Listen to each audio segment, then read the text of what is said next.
Today I'm going to be showing you how to remove the motor controller on this Herman Miller standing desk.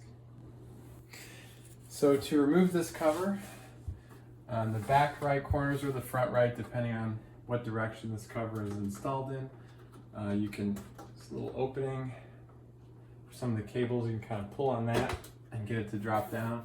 Then you can pull this left side off and drop it down, and then the cover just comes down like so. So with the cover out of the way, the next thing you want to do is disconnect the wires. So from this end, this is your power cable from the wall. And you have your controller, the buttons that run the up and down. And then you've got to the two motors. Take note of which one they're in. So remove that one and the other one. So the removal of the controller from the desk itself, you've got two screws. There's one on this end on sort of a plate, and there's one buried in this hole. So upon second glance, it turns out that these screws are not a stripped out Phillips, but are in fact an S2. So that's kind of a, you can see there, a square. You want something like that.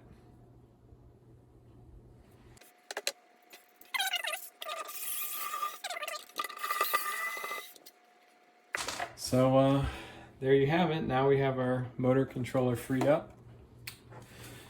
So I've reinstalled this here. I'm just going to finish tightening up.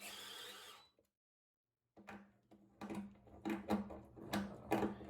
of tricky to get it to connect with the square peg.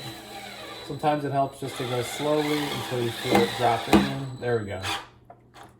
That's pretty tight, so we're going to leave that. Then you want to go ahead and connect your motors here. So this is motor 1, motor 2, and then your touchpad. There's a little notch here. You want to look up in here, and there's a little notch in the connector, so you want to line those up. There's even an arrow on the plug, so you want that pointing down. Next, we're going to reinstall the cover here. I like to route this button pad cable through there just to kind of keep it a little cleaner. You want to make sure you bring your power cable up through this hole over here. Plug it in accordingly. Okay. Hear it click a few times, letting us know it's ready. I find it helpful to slip in one side first. Then you can kind of take a moment to make sure no cables are underneath it, because that can kind of jam it up if you're trying to close the cover here. Kind of align it as you go. Then you can either hook it in the back first or the front first, but either way, this side and just push it closed. There you have it. So following the repair of this desk, we ran into a slight problem. It would no longer go up, and it would only go down at a decreased rate.